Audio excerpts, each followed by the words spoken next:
మన జీవితంలో ఎప్పుడైనా సరే సమస్యలు కానీ ప్రమాదాలు కానీ అనారోగ్యం కానీ ఇట్లాంటివి వచ్చినప్పుడు దేవుడి చిత్తం అండి, దేవుడి చిత్తం లేకుండా ఏం జరగదండి.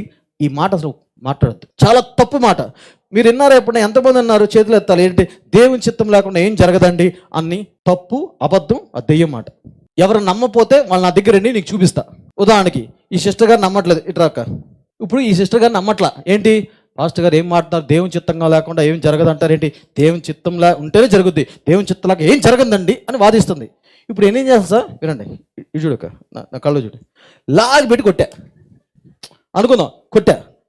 ఇప్పుడు ఏమంటుంది? ఎందుకు కొట్టారు అంటుంది. అప్పుడు నేనంట, అదేం సిస్టర్, దేవుని చిత్తంగా లేకుండా ఏమి జరగదన్నారు కదా, నేను కొట్టానంటే దేవుని చిత్తమేమో.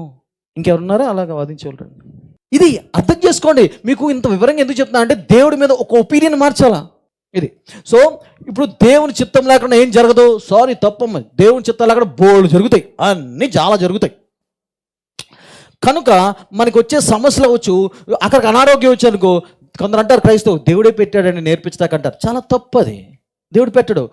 ప్రమాదాలు కానీ, అనారోగ్యాలు కానీ, నష్ట కష్టాలు, ప్రమాదాలు కానీ, చనిపోవడం కానీ, ఇంట్లో చనిపోయారు అనుకోండి, ఎవరన్నా దేవుని బిడ్డలో చనిపోయారు అనుకోండి, ఏమంటారు తెలుసా? దేవుడు తీసుకున్నాడు అని అంటారు. నేను విన్నాను, చాలా బాధేసి ఆ సమాధి కార్యక్రమం వచ్చేసిన రోజులు కూడా అయినాయి. నా దేవుడు అలాంటి కాదు, నా దేవుడు కూడా తప్పుగా మాడుతున్నారు. నేనేమనలా, వచ్చేసి అక్కడి నుంచి. తప్పది.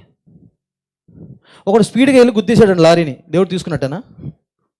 ఒక పాస్టర్ గారు కొడుకున్నాడు, నేను పేర్లు ఏం చెప్పట్లా, పాస్టర్ గారు కొడుకు. అటు బాగా స్పీడ్ అంటే ఇష్టం, డ్రైవింగ్ అంటే ఇష్టం.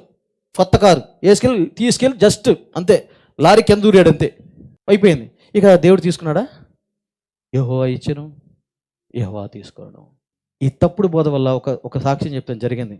ఒక ఆయనకి దేవుడు అంటే కొంచెం ఇష్టమే. ఒక అన్నయ్య చెల్లి ఉన్నారు, అమెరికాలో జరిగిన సంఘటన.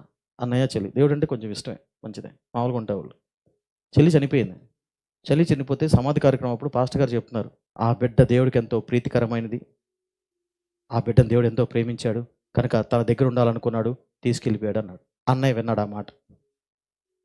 అప్పుడు దాకా దేవుడు అంటే కొంచెం ఇష్టం వేసే అంటే. ఎప్పుడైతే ఈ పాస్టర్ గారు మాట్లాడినాడో అన్నయ్య అనుకున్నాడు, నా చెల్లిని చంపిన దేవుడు నాకొద్దు అని నాస్తికుడిగా మారిపోయాడు. ఇంత ప్రమాదం ఉంది దేవుని సరిగ్గా అర్థం చేసుకోకపోతే. సో దేవుడు నిన్ను శిక్షించడో, ప్రమాదాలతో కానీ, యాక్సిడెంట్లతో కానీ, అనారోగ్యాలతో కానీ, దేన్ని బట్టి నిన్ను శిక్షించడు. ఎందుకు కారణం ఉంది, ఊనే కాదు. ఎందుకు శిక్షించడంటే ఆ శిక్ష దేవాది దేవుడు తన కుమారుడు పంపించి మన శిక్ష ఆయన మీద వేశాడు కాబట్టి మనల్ని శిక్షించడు. ఏమేన్? ఇది నీ మనసుతో మాట్లాడుకో.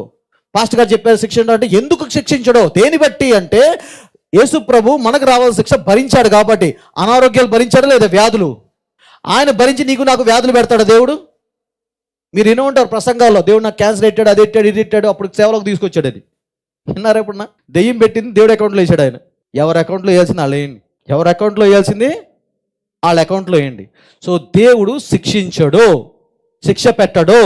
దేవుడు చేశాడు అనుకో, ప్రతి మంచి ఈవి పరలోకం నుంచి వస్తుంది.